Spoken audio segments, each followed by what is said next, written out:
Award-winning female jockey Emma-Jayne Wilson made history last week when she became the sport's all-time purse earner by a female. And that ain't even the first record she broke during her sports journey. So let's talk to the GOAT herself, Emma-Jayne. Hey, at the stables right now. Where are you right now? You just come out of practice?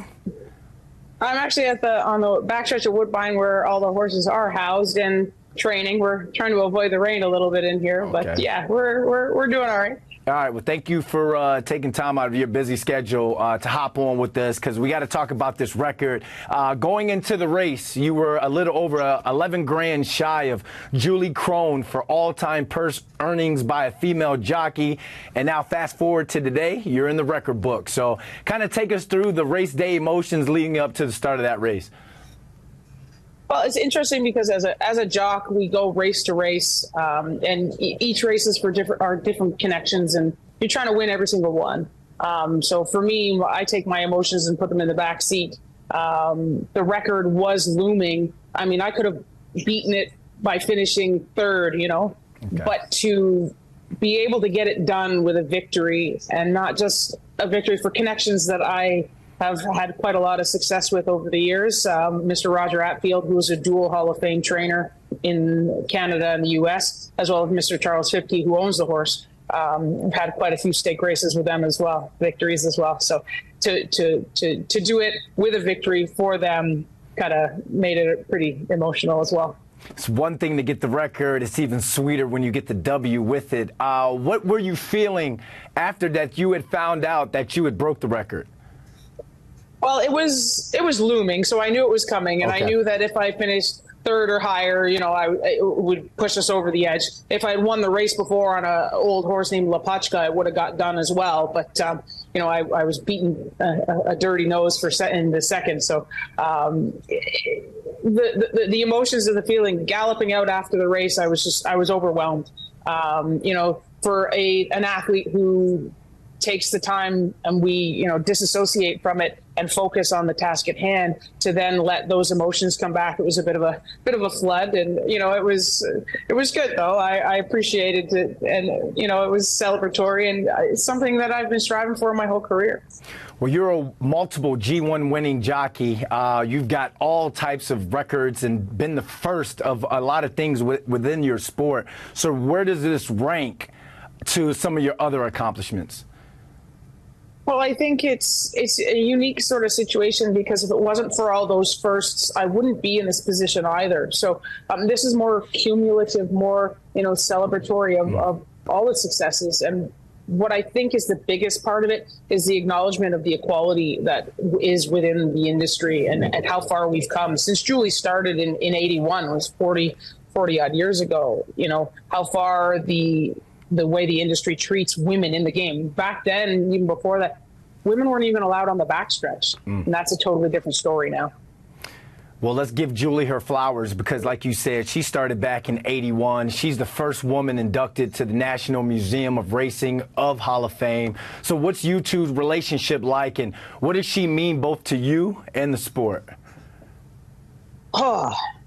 Julie's been a massive supporter of mine, even when I first started in 2004, 2005 as an apprentice rider. She, who I was in California and I was in Toronto, Ontario, she made the effort to call me and touch base with me and give me tips and pointers, not only how to handle myself, but also how to ride tactically and strongly. And since then, over the years, there's been connections, through milestones. But this spring, when the record was looming and she knew that I was coming closer, she would text me all the time. Are you there yet? Are you there yet? And in some ways, it was a friendly competition, but it was also a massive motivator to stay focused on the task at hand. So. What's a piece of advice that she's kind of gave you that you're going to pass on to the next Emma-Jayne Wilson? Oh, I mean, put you on the spot there. Put you on the spot. You did. You absolutely did. A lot of what we discussed was more about, tactics and technique and whatnot. That was some of the biggest stuff that I really found. But being true to yourself is really one of the biggest keys, and being your biggest critic, your biggest coach. We don't have high school jockeys. You don't have college jockeys. You have to figure it out as you develop within the industry. So being your biggest advocate, and Julie was partially one of mine, leaning on others to get the job done and develop as a rider. You're going to need help, and it's all right to do that. All right, you've got a huge record or huge award that you can cross off now. What's next for Emma-Jayne Wilson? What other records are you eyeing? And do you feel like you're now the face of female jockeys? I guess I do. It's not really the focus of mine, but I plan on raising the bar, and I plan on continuing. There are many more firsts within the game that I'd love to be a part of. I'd like to be. All right, so who is Emma-Jayne Wilson? Give us like a hidden talent or something cool about yourself that fans just don't know. Well, one of my passions when I was growing up, I used to love playing rugby, and if I still could play rugby, if it wasn't for the risk of injury, I would be there. And one of the things that a lot of people around here know because of I'm always looking, falconry, birds of prey. Red-tailed hawks, Merlin falcons, peregrine falcons, anywhere, everywhere. I'm looking around. I'm looking for them just to see what they're doing. And it's a bit, background noise, but it's fun. What's the rarest bird that you've seen? Well, I had a chance to have an eagle owl on glove when I was in England, and that was pretty impressive. I've worked with a few different, but I love watching them in the wild here, like woodbine has backstretch, massive backstretch, and we have quite a few different of the birds that live here and nest here, and if you just pay a little bit of attention, you can see them all day, every day. In the record books and loves watching birds of prey. Girl, you got range. Thanks for hopping on with us, and congrats on everything. Cheers. Thank you very much for having me.